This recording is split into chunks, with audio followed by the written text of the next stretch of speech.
Hello students, how are you? Today we are going to start our next topic of NCERT book, that is chapter 7 Control and Coordination. बच्चों बहुत important chapter है as पर examination point of view. हम इसको बहुत easy way में इसको study करेंगे, स्टेप बाय स्टेप आगे प्रोसीड करेंगे ताकि आपको भी ये इजी लगे. और इसमें से बहुत सारे क्वेश्चंस आते हैं तो आप इसको बहुत अच्छे से पढ़िए. तो हम स्टार्ट करते हैं कंट्रोल एंड कोऑर्डिनेशन. सबसे पहले तो हम इसके हेडिंग की तरफ जाते हैं कि क्या मतलब है कंट्रोल का, क्या मतलब है कोऑर्डिनेशन का. All living organism shows movement in response to any changes or any factors that are occurring in their nearby environment. और यही changes और factors कहलाते हैं स्टिमुलस. और जो लिविंग ऑर्गेनिज्म इन स्टिमुलस के प्रति रिएक्शंस देते हैं, जो मूवमेंट शो करते हैं या कोई भी इस तरह की रिएक्शन शो करते हैं, तो इन्हीं रिएक्शंस और मूवमेंट्स को हम कहते हैं रिस्पॉन्स. इन्हीं रिस्पॉन्स और स्टिमुलस के द्वारा डिफरेंट बॉडी पार्ट्स कोऑर्डिनेट करते हैं और एक पर्टिकुलर एक्टिविटी को कंट्रोल करते हैं. ठीक है, तो कंट्रोल एक तरह का रेगुलेशन है, एक तरह का रिस्ट्रेंट पावर है, जिसके कारण कोई भी एक्टिविटी या हम कुछ भी चीज स्टार्ट कर सकते हैं, उसको स्पीड अप या स्लो अप कर सकते हैं या उसको रोक सकते हैं. तो ये एक तरह का पावर होता है रेगुलेशन का. तो what you mean by control? Control means the power of restraint or regulating something to start, speed up or slow down or stop it. Next जो टर्म है हेडिंग में वो है कोऑर्डिनेशन. कोऑर्डिनेशन क्या होता है? जब सब चीजें आपस में मिलजुल के वर्क करती हैं, इसी को हम कोऑर्डिनेशन कहते हैं. तो किसी भी लिविंग ऑर्गेनिज्म में जो डिफरेंट ऑर्गन्स होते हैं वो एक दूसरे के साथ हार्मोनाइज वे में, हार्मोनाइज मतलब कि एक दूसरे के साथ समन्वय स्थापित करके एक दूसरे की हेल्प करते हुए वर्क करते हैं. तो we can define coordination as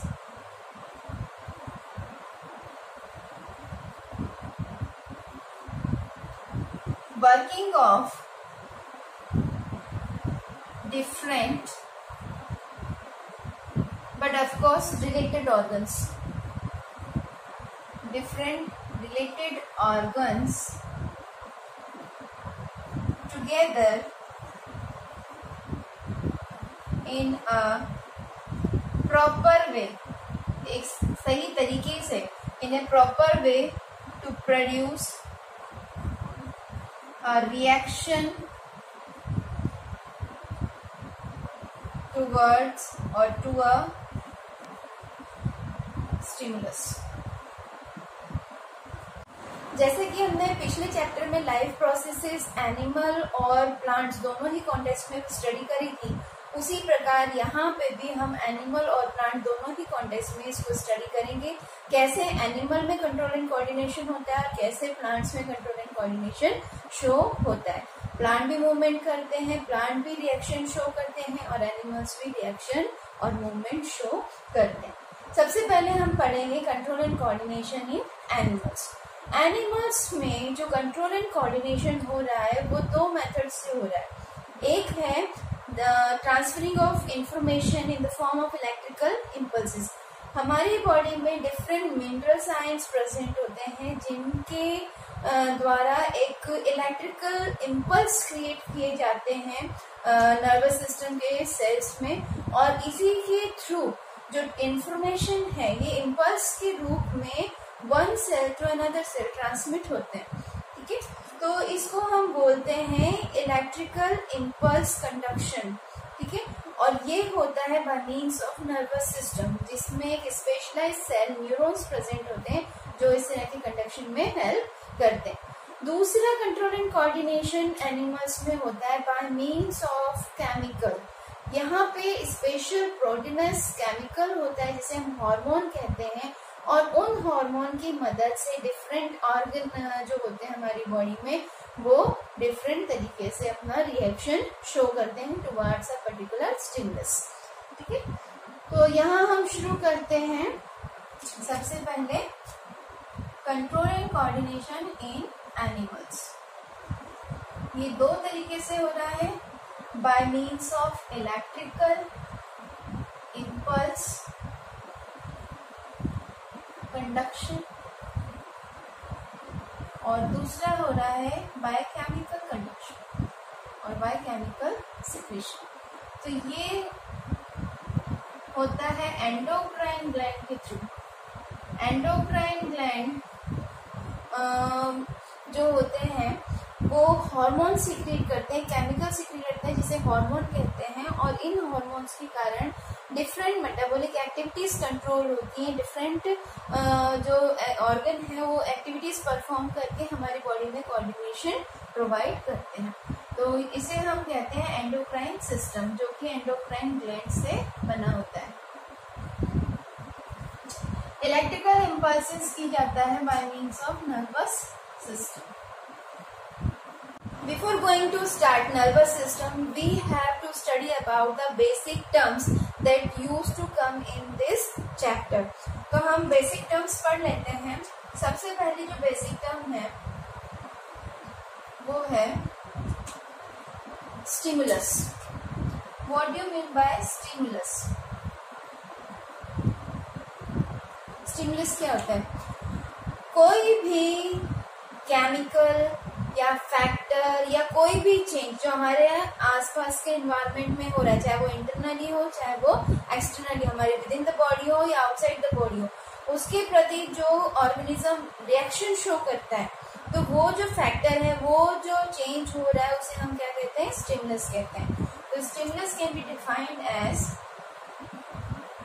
it may be a factor, ये कोई भी फैक्टर हो सकता है, केमिकल हो सकता है, या कोई भी change that occurs in internal and external environment. जो भी हमारी बॉडी के बाहर या अंदर चेंजेस हो रहे हैं उन्हें हम स्टिमुलस कहते हैं, जिसके प्रति हमारा रिएक्शन होता है।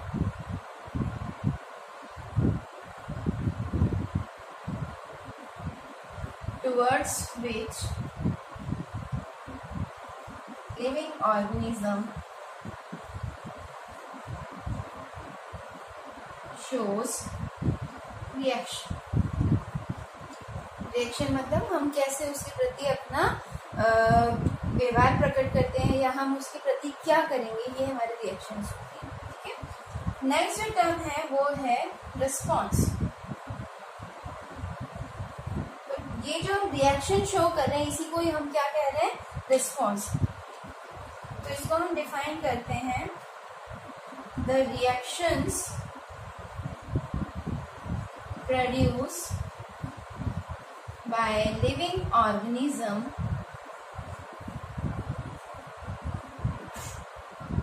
towards stimulus.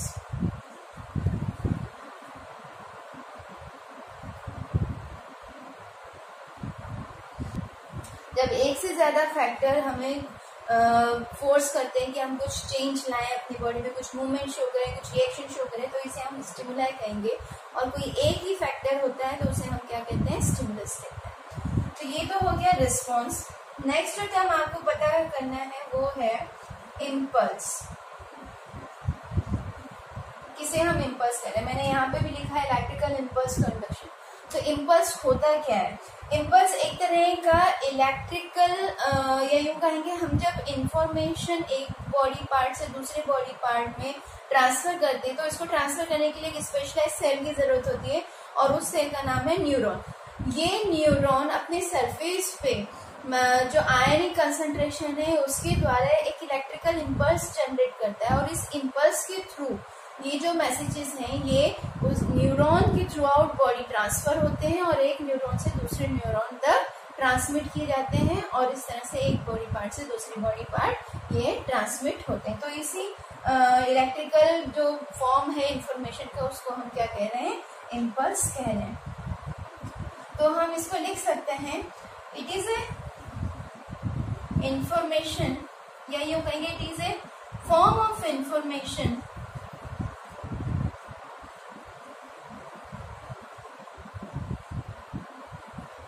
form of information in which it is carried out along the surface of neurons in the form of electric current, या यूँ कहेंगे इलेक्ट्रिकल, चलिए इलेक्ट्रिकल करंट ही लिख देते हैं, इजीली समझ में आ जाए। ठीक है, नेक्स्ट जो वर्ड आपको पढ़ना है वो है receptor. What do you mean by receptor? अब मान लीजिए कोई चेंज हो रहा है हमारे आसपास एनवायरनमेंट में, हमारी बॉडी के अंदर कोई चेंज हो रहा है, तो हमें कैसे पता चलेगा वो चेंज हो रहा है? तो उसको भी डायग्नोस करने के लिए कुछ ना कुछ स्पेशलाइज सेल होने चाहिए। तो जो भी सेल होंगे, और वो सेल चाहे किसी ग्लैंड में प्रेजेंट हो या किसी टिश्यू में प्रेजेंट हो या किसी ऑर्गन में प्रेजेंट हो, तो जो भी उन स्टिमुलस को, उन चेंजेस को रिसीव करता है उसे हम कहते हैं रिसेप्टर। ठीक है, तो रिसेप्टर्स क्या होंगे? रिसेप्टर्स में be cell, tissues, muscles or glands that receive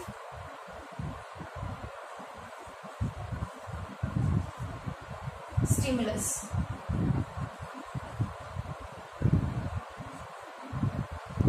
जो भी सेल, टिश्यू, मसल, ग्लैंड जो भी है जो कि स्टिमुलस को रिसीव कर रहा है उसे हम क्या कहेंगे? रिसेप्टर। इसी तरह से एक और टर्म निकल के आती है, उसका नाम होता है इफेक्टर। इफेक्टर क्या होता है? अब मान लीजिए हमें स्टिमुलस मिल गया, हमारी बॉडी ने उसके प्रति अपना मूवमेंट या रिएक्शन करना शुरू कर दिया, तो वो रिएक्शन किसके थ्रू शो करेगी? कोई ना कोई बॉडी पार्ट लाएगी या कोई इस तरह के चेंजेस करेगी जो हमें नजर आएगा, या हमारी बॉडी में कुछ चेंजेस होंगे। तो जहाँ पे भी वो चेंज हो रहा है, जिस पार्ट में भी वो चेंज हो रहा है, वो इफेक्टर कहलाता है। इफेक्टर में भी मसल, ये भी कोई मसल हो सकती है, ग्लैंड हो सकता है, और may be cell that show reactions, or we can say reaction in singular or reactions in plural form, reaction to a particular stimulus.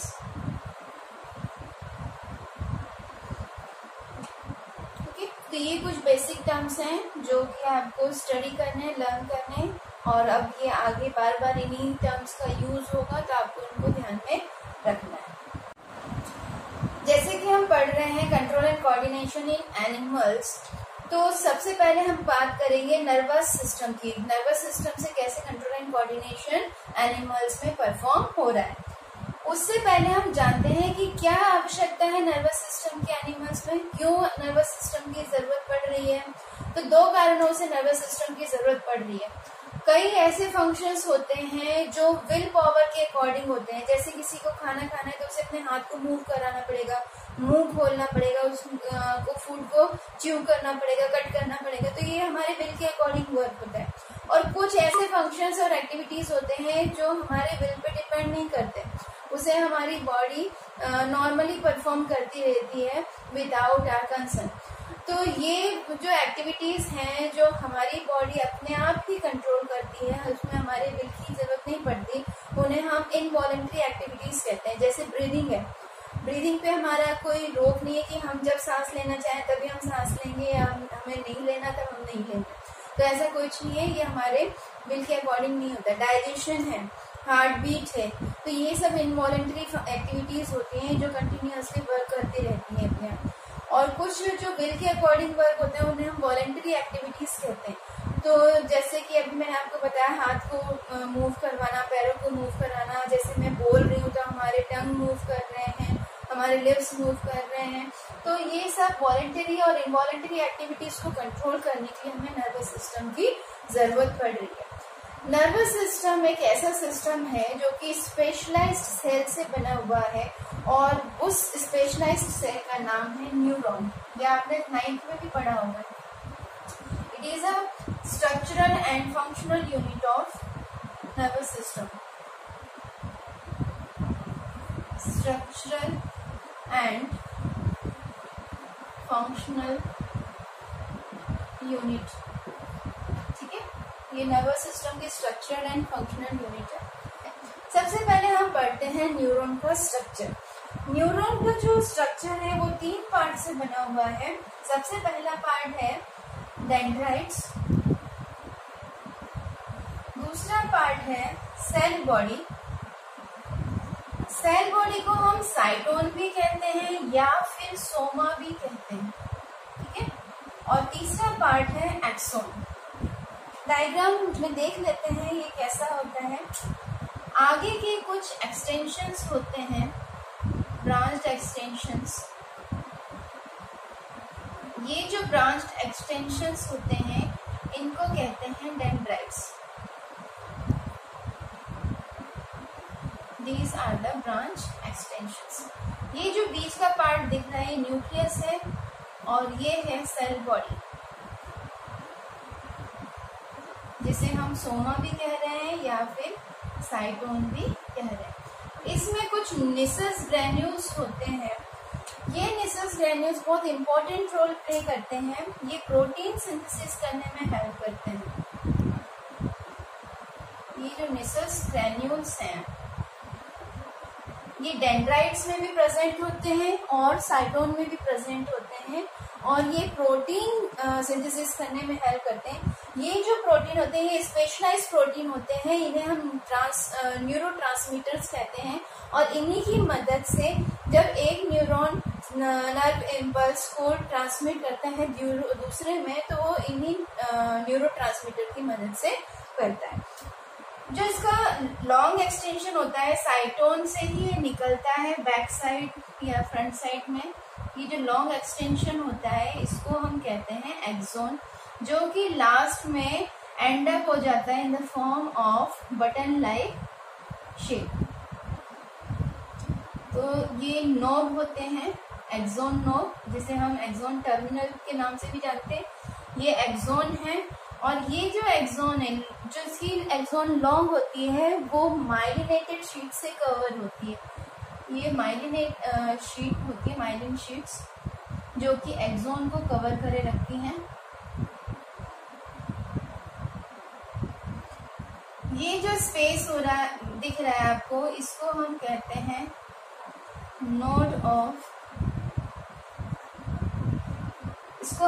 Node of Ranvier. यहाँ पर स्कैबन सेल्स होते हैं जो कि इस माइलिनेटेड शीट को सिक्रीट करते हैं, ठीक है। ये तो हो गया माइलिनेटेड शीट और ये हो गए स्कैबन सेल।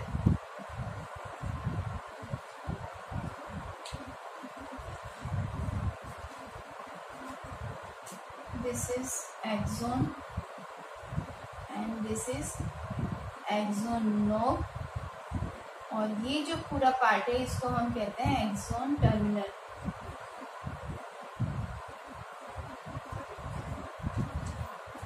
तो ये बेसिक स्ट्रक्चर है न्यूरॉन का। डेंड्राइट्स स्टिमुलस को रिसीव करता है, रिसेप्टर साइट है न्यूरॉन का। यहाँ से फिर नर्व इम्पल्स इंफॉर्मेशन है वो इलेक्ट्रिकल इम्पल्स के रूप में कन्वर्ट होते हैं और ट्रैवल करता है ये throughout the length of neuron. Axon के थ्रू होते हुए ये एंड पे पहुंच जाता है, एंड जाके फिर दूसरे न्यूरॉन से कनेक्ट होता है, पर यहाँ पे क्लोज कनेक्टिविटी नहीं होती है, थोड़ा सा गैप होता है, उसे हम साइनेप्स कहते हैं, वो आगे मैं बताऊंगी आपको। और वहां से फिर ये इलेक्ट्रिकल इम्पल्स दूसरे न्यूरॉन में ट्रांसमिट हो जाती है।